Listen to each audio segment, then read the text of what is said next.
right, so how's everybody doing today? We're going to be going over options trading.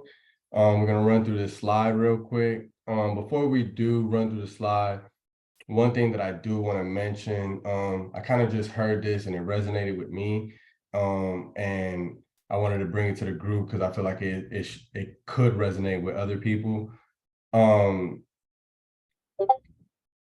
Coming into MSC, keep all the tools that you have, right? Let's just put them in a bag right here on the side. And always let's keep in mind that when coming into something new, it's not a great idea to bring old thoughts or anything old into that something new so you can let the new thing flourish, right? And things of that nature. All right, so we're going to begin from here. So we're first going to just talk about option trading and what is options. Before I go into the slide, one thing I want to mention or talk about is what's the difference between options and stocks, right? Like buying a stock versus buying an option, right? There's a big difference between that, right? We can say, and let's just use Apple, and we're just gonna use an example. Let's say Apple is at $100 and we decide to buy a share of Apple, right? And we bought one share. And also, well, before I bring up the option side, let's stick with the stock side, right? If we bought one share of Apple and the market opens up and Apple shoots up $1, right? How much money are we making off of that one share? We're just making $1 off of that share, right? Now, if we bought multiple shares, we'll be making a compound interest on that dollar, right? So if we had two shares, we'll be making $2, right? The difference when you're buying an option contract is one, let's say Apple, for instance, is at $100. The premium that you'll be paying, depending on the expiration date that you choose, right, will be less than $100, right? But it'll have 100 shares within that option contract. And the difference is if we're going to learn the Greeks today, but the simplest, dumbest way that I can put it is if this option contract that I bought, right, goes up $1, instead of me making $1 buying the stock, I have the potential of making $100 in the option world, right? So that is the difference when you're buying a stock versus an option, right? So let's get into the slide, right? This is going to be a beginner's guide options trading slide. And here we go. This is going to be the table of contents. These are going to be the things that we're going to go over just talking about on the slide, right? So the introduction to options trading. Options are contracts that give the buyers the right, right? It gives the buyers the right, but not obligated, right? And this, let me read it how it says it right here, because I want to say it how I see it in my mind. But options are contracts that give the buyers the right, but not obligation to buy or sell an underlying asset at a predetermined price and time, right?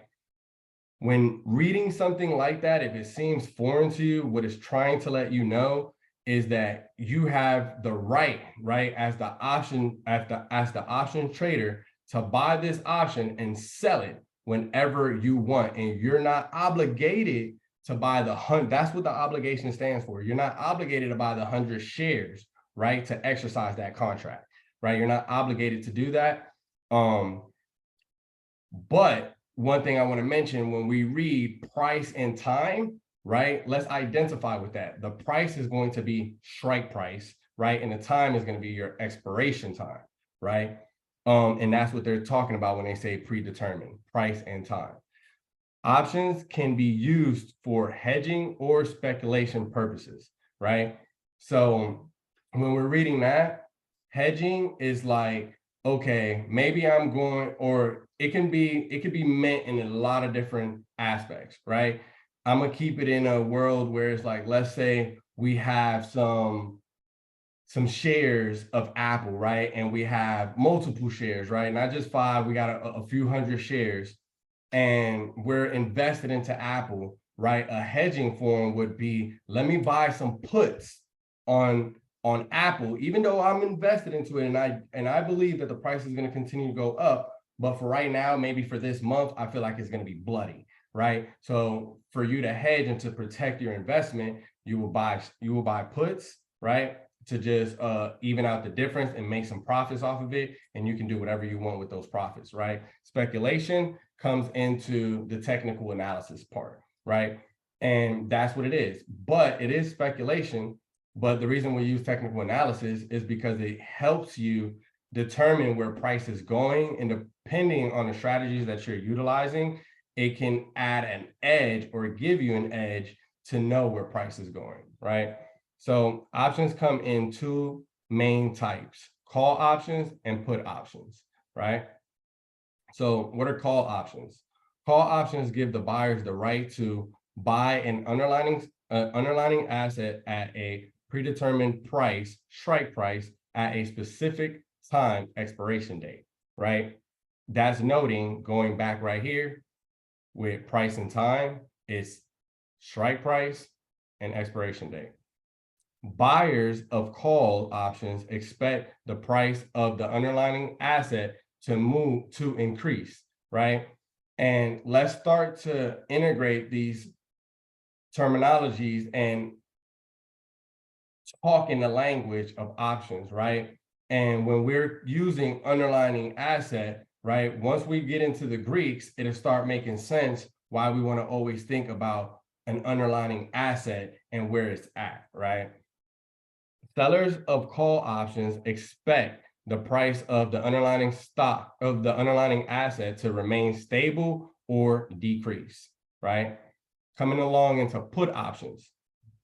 What are put options? Put options give the buyers the right to sell an underlying asset at a predetermined price, strike price, at a specific time, expiration date. My bad, my mind just went blank. Expiration date. Buyers of put options expect the price of the underlying asset to decrease, right? And vice versa, just like the calls. Sellers of put options expect the price of the underlying asset to remain stable or increase, right? So coming into options pricing factors, the option pricing factors, right? The price of an option is influenced by several factors, including the underlying price, the underlying assets price, the options strike price, time to expiration, implied volatility, and interest rates, right? I'll add a couple of more things in there, especially just like your volume, your open entrance, right? And the Greeks. We didn't put the Greeks in there because we're going to go over the Greeks, right? So let me get a drink of water real quick.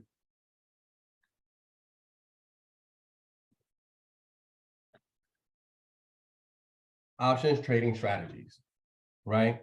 There are many option trading strategies that traders can use depending on their trading style, right?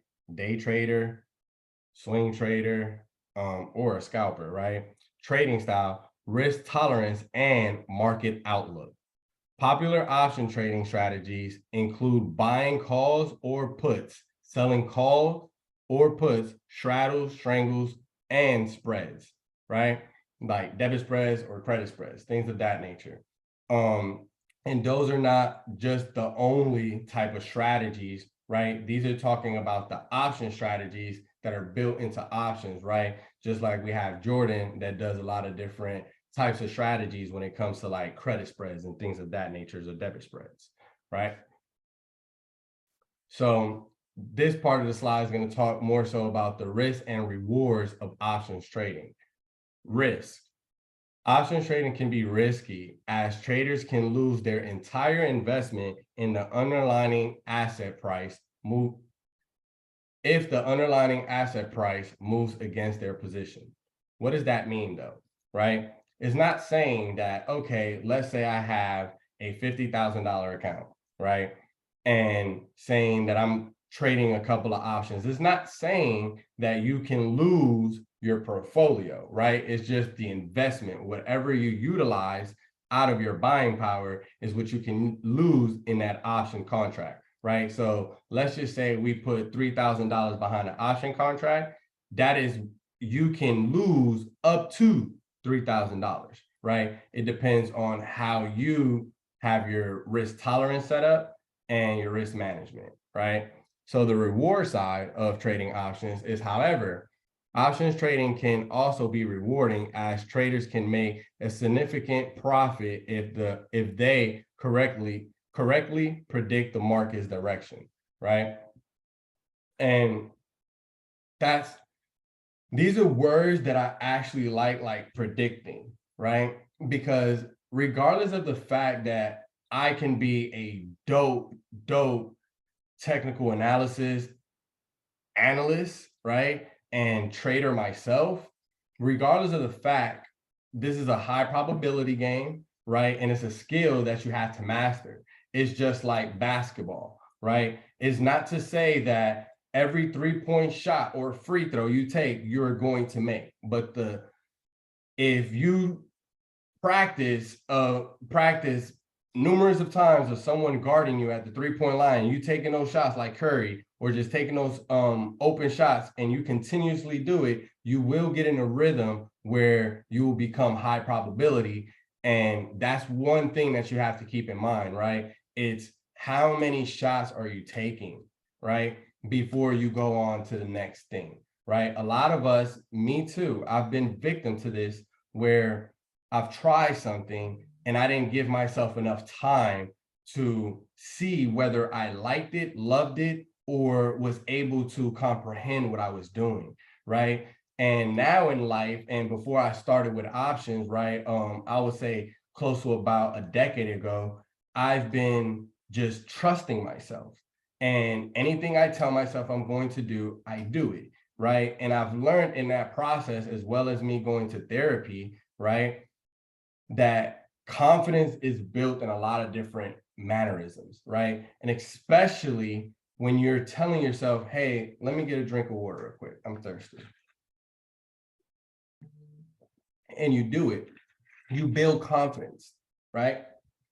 And that was just an example, but I actually was thirsty, right? But that was an example. If you tell yourself you want to do something, whether it's going to go brush your teeth, whether it's going to go take out the trash, whether it's, hey, I'm going to study something for 30 minutes and I'm going to take a break and I'm going to give myself another 30 minutes to just study this, and I'm going to take some notes of what I studied. If you do that, right, doesn't matter the time that you do it, but you at least do it by the end of that day that you go to sleep, you will build confidence and you will start to trust yourself more and more and more. The reason we feel that fear and that doubtfulness nature is because, yes, it's our lower self, but it's because we are not executing, right? I'm trying to find great words. We're not executing on our desires or on the things that we say that we want to do. And it starts with the smallest things, you know, whether it's just waking up and remembering, hey, I want to say some positive affirmations. You know what I'm saying? You just doing that and you just, oh my God, I remembered to do that. And you're doing that, you're going to build so much confidence, right? Because that confidence is going to start translating as, wow, I trust myself. I trust myself. And normally when I trust myself, everything goes right, right? So that's what I would say, right? So getting started with options trading. To start trading options, you'll need to open an options trading account with a brokerage firm that offers options trading. It's also essential to learn as much as you can about options trading before you start trading, to make an informed decision and manage risk effectively, right? And that's what we're doing, right? Give me 1 second real quick.